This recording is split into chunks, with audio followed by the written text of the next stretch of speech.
ማመስገን ከችግር መውጫ አስቸጋሪ ጊዜን ማለፊያ ነው። አሜን። ሐዋርያ ሥራ 16 ኢየሱስ ጌታ ነው። እስቲ ከኔ ጋር የዚያን ጊዜ በሉ ደጆቹ ሁሉ ምን አሉ? የሁሉ ምስራት ምን አለ? እግዚአብሔር ይባርካችሁ። አረፍ በሉ። በጣም ታሪኩን ታውቃላችሁ። የመጨረሻው ለዚህ ትምህርት ለዚህ ሳምንት መደምደሚያ አስቸጋሪ ጊዜ ሲገጥመን ምን እናድርግ? ምን ደመድመው እናመስግን። ጳውሎስና ሲላስ ታውቃላችሁ በምሪት ነው ወደ ፊልጵስዩስ ከተማ የገቡት። እዚህ ዮሐንስ ማነው ሐዋርያ ሥራ ምዕራፍ 16 ላይ በጌታ ምሪት በሌሊት በራእይ ወደ መቄዶንያ ወይም ደግሞ የፊልጵስዩስ ዋና መጠሪያ ነው፣ ዋና ከተማዋ ፊልጵስዩስ ነን፣ ናና ወደ ጢሮአዳ ወደ መቄዶንያ ናና እርዳን የሚል ሰው በራእይ ጳውሎስ ተመለከተ።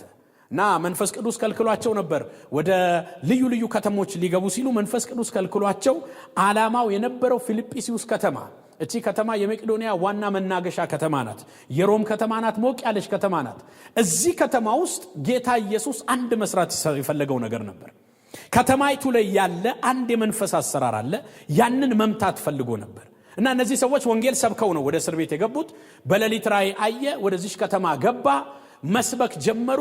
በአንዲት ሴት ላይ የሚሰራ ከተማውን የገዛ በተለይ የንግዱን ዓለም የተቆጣጠረ አንድ መንፈስ ያለባት ሴት ነበረች። ቁጥር ከ16 ጀምሮ ስታነቡ ሁሉ ጊዜ እየተከተለቻቸው ምን ትል ነበር? የጌታን መንገድ የሚያስተምሯችሁ ናቸው፣ ስሟቸው እያለች ታሞጋግስ ነበር። መጽሐፍ ሲናገር ጳውሎስ መንፈሱ ተበሳጨበት ይላል። የሚያበሳጭ አይደለም፣ ምጎሳ ነው። ምናልባት በዚህ ዘመን ቢሆን የሚያስጨበጭብ ነው፣ ቴስቲሞኒ ነው። ማይኩን ጠጋርጉላት ወደ አፏ ነበርኛ ምንለው። በደንብ እስቲ እንዴት ነው እሱ ልክ ሲናገር እግዚአብሔር ነካኝ እስቲ ማይኩን ጠጋርጉላት ወደ አፏ እንደሚባለው ማይክ ነበር ምን ደቀንላት። ጳውሎስ ግን መንፈሱ ተበሳጨ፣ በውስጧ ያለውን መንፈስ ገሰጸ ይላል።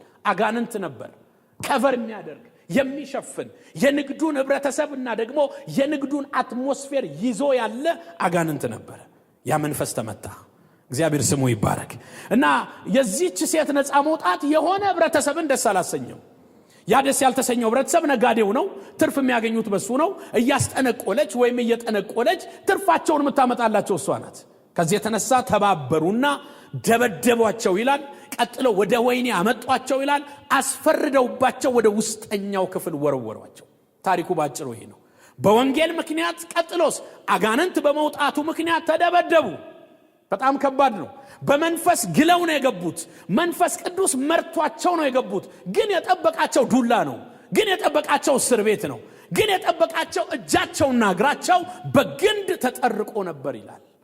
በዚህ አስቸጋሪ ጊዜ ውስጥ እኔ ብሆን፣ አንቺ ብትሆኚ፣ አንተ ብትሆን ጌታን ሰምቼዋለሁ እኮ ውጣ ብሎኛል፣ ከተማውን ሰጥቻለሁ ብሎኛል፣ እንዴት ነው የምደበደበው የሚል ጥያቄ ነው ውስጣችን የሚመጣው።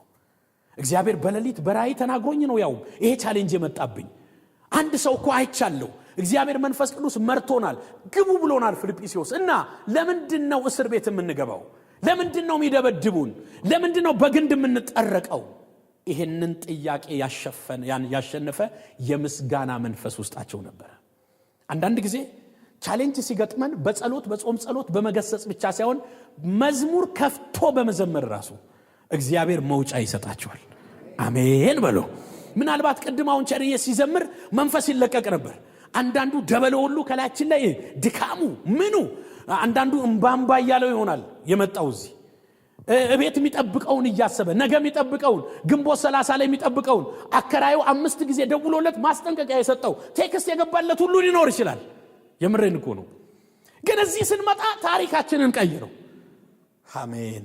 አረ ተው አትታዘቡኝ። አሁን እንደኛ እንደ ሪቨር ግንቦት 24 ሁለተኛ ክፍያ ያዲሱ አጥቢያችን ግንቦት 24 ቼክ ሰጥቻለሁ ሰተናል በቸርች ስም። አሁን እንደዛ እየዘመርን ቸሬን ስሰማ ገላገለኝ። አሜን አትሉኝ? ገና ስገባ አረ እግዚአብሔር አለ ሲል ያ ኔትወርኩ የተበተበኝ ለቀቀኝ። አንተ የምሬን እኮ ነው የምለው። አሁን እንደው ቀረብ ስናረገው ያው ኮት ከረባት አድርገን ስንሰብክ ሁሉ ጊዜ ሃሌሉያ እንዳይመስላችሁ። አሜን አሜን። ዮናታን እዚህ መድረክ ላይ ብሏል፣ የሥራ ልብስ ነው ቱታ ነው ብሏል። ቁጠሩት። አሜን። ሰሞኑን ቲክቶኩን ሞልቶታል። ኢየሱስ ጌታ ነው። አንዳንዶቻችሁ ብዙ ነገር የሚያሳስባችሁ አለ። እና መዝሙሩን ስትጀምሩ ከህይወታችሁ የሚርቅ ነገር አለ። አንዳንድ አስቸጋሪ ነገሮች የሚበታተኑት እጅ ተጭኖ ተጸልዮ ብቻ አይደለም፣ ዝም ብሎ ማመስገን። እግዚአብሔር የመንፈስ ይጨምርባችሁ። በመንፈቀ ሌሊት ግን ቦታው ምቹ አይደለም። ያውም የገቡበት እስር ቤት ወደ ውስጠኛው የሚሸት ነው። ስለዚህ እስር ቤት ስታጠኑ የሚመቸው አይደለም። የከረፋው ጠረን ያለበት ጨለማ ቤት የሆነ እግራቸው የሚጠረቅበት የመጨረሻው ወርስ የሆነ ውስጥ ነው የከተታቸው። እንዴት ነው የሚመሰል? እንዴት ጠረኑ ራሱ ለምስጋና ይመጣል። አረ ውሰደኝ ጌታ ሆይ የሚያስብል ነው። ወንጌል ሰብኬ እንዲልጣል አላሉ። ድንገት መንፈሱን የሚቀይር አንድ ክብር ላያቸው ላይ መጣ። በመንፈቀ ሌሊት ግን ጳውሎስና ሲላስ እግዚአብሔርን በዜማ ያመሰግኑ ነበር። ይሄ መንፈስ ዛሬ ይውረድባችሁ። የህይወት ሌሊት፣ የቻሌንጅ ሌሊት፣ የመከራ ሌሊታችሁ ላይ ድንገት የሌሊቱን ነገር የሚቀይር የእግዚአብሔር የምስጋና መንፈስ እላችሁ ላይ ይውረድባችሁ። አንዳንዱን ዘምረን ነው የምንሻገረው። እንደነ ዮሳፍጥ ድብቅ ጦር የሚያስነሳው አስቸጋሪ ጊዜ የምንሻገረው ጸልየን ብቻ አይደለም። ይሄው የጸለይን ነው። እግዚአብሔር ጨምሮ አለ። ምን ጨምሩ? ምስጋና ጨምሩ። ይመታ ከበሮ። አሜን። ምስጋና ለእርሱ ስትል ይበተናል። ዛሬ በኢየሱስ ክርስቶስ ስም ይሄ መንፈስ ይጋባባችሁ። ጎናችሁ ያለውን አስቸጋሪ ጊዜን የምታልፈው በሉት፣ ጸልየ ብቻ አይደለም፣ አምነ ብቻ አይደለም፣ በመዝሙር ነው። የፕሮግራም ማሟያ የመሰላችሁ ቃል እስኪሰበክ ድረስ እስቲ ረዘም አድርገው የተባለ የመሰላችሁ ኖ ዛሬ ረዘም ያለው ምስጋና ተፈልጎ ነው።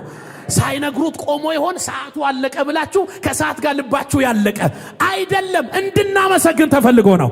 ቀኑ የምስጋና ነው። እያመሰገንን እግዚአብሔር በር ይከፍታል። እያመሰገንን ቀንበር ይሰበራል። እየዘመርን እስራት ይበጠሳል። አንድ ሰው እግዚአብሔር ይመስገን ይበል።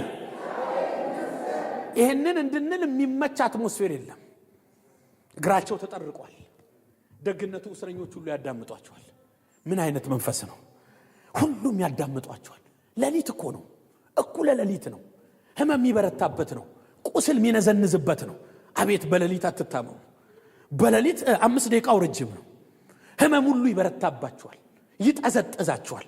ያንን ሁሉ አልፈው በመንፈቀ ሌሊት ግን ጳውሎስና ሲላስ እግዚአብሔርን በዜማ ለካ ምስጋና በቃል አለ፣ ምስጋና በንግግር አለ። እዚህ ቦታ ግን እግዚአብሔርን ያመሰግኑ ነበር አለና ስፔሲፊክሊ በዜማ አለ። ጎናቻለውን ያሁኑ ምስጋና በዜማ ነው የተፈለገው ብሉት። እስቲ እግዚአብሔርና መስገን ሲባል እግዚአብሔር ሆይ ተመስገን፣ እግዚአብሔር ሆይ ተመስገን፣ ልጆቼን ስለባረክ፣ ስራዬን ስለጠበከኝ፣ ወጥቼ እንደገባ እሱ ጥሩ ነው። ዛሬ እግዚአብሔር እያለን ያለ ነው ዘምሩ። ድምጽ አይሆንም ችግር የለም፣ ሰማይ ይገባል። ቮካል ዲ ነው ግድ የለም፣ ዲም ይሁን 3ዲም ይሁን፣ እግዚአብሔር ግን እንድዘምር ፈልጓል።